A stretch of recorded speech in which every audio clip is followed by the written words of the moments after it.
Hi friends, ഇന്ന് ഞാൻ നിങ്ങളുമായി പങ്കുവെക്കുന്നത് ചിക്കൻ ടിപ്സുകളാണ്. നമ്മുടെ ഇഷ്ടഭക്ഷണമായ ചിക്കൻ വിഭവങ്ങളുടെ പാചക രീതികൾ പലതും ആരോഗ്യത്തിന് പകരം രോഗമാണ് സമ്മാനിക്കുന്നത്. എങ്ങനെ ആരോഗ്യകരമായി ചിക്കനെ പാകം ചെയ്ത് ഉപയോഗിക്കാം എന്ന് നമുക്ക് നോക്കാം.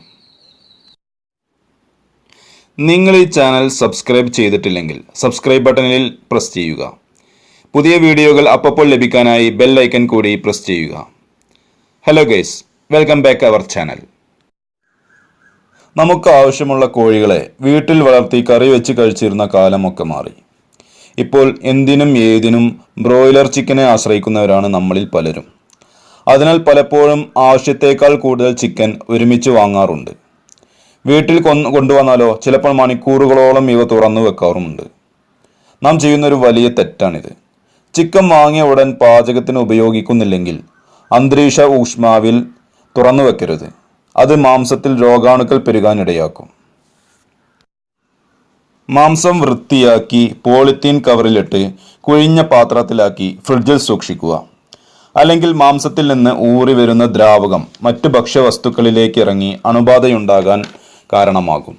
ഇതിന് ക്രോസ് കണ്ടമിനേഷൻ എന്ന് പറയും. ഇനി ചിക്കൻ വാങ്ങുമ്പോൾ ഈ കാര്യങ്ങളൊക്കെ പ്രത്യേകം ശ്രദ്ധിക്കണം.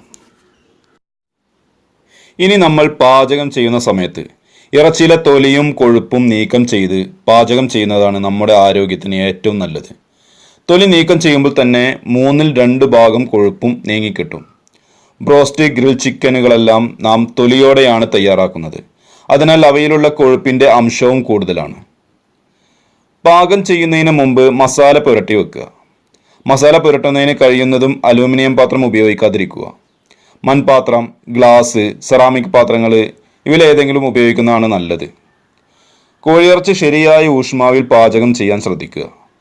ഊഷ്മാവ് കുറഞ്ഞാൽ മാംസം ബലമുള്ളതായിത്തീരും. കൂടിയാലോ പുറംഭാഗം മാത്രം വരണ്ടു പോകും. ചിക്കൻ സൂപ്പ് ഉണ്ടാക്കുമ്പോൾ എല്ലുകളും മാംസവും വേവിച്ച് തണുപ്പിക്കാൻ വെക്കുക. തണുത്ത സൂപ്പിന്റെ മുകളിലെ കൊഴുപ്പ് നീക്കം ചെയ്ത് ചൂടാക്കി മാത്രം ഉപയോഗിക്കുക. ഇങ്ങനെ ചെയ്യുന്നതാണ് നമ്മുടെ ആരോഗ്യത്തിന് നല്ലത്. മികച്ച പ്രോട്ടീൻ സ്രോതസ്സായ കോഴിയിറച്ചി ആരോഗ്യകരമായ രീതിയിൽ പാകം ചെയ്യാൻ നിങ്ങൾക്ക് ഈ അറിവുകൾ ഉപകരിക്കും എന്ന് കരുതുന്നു.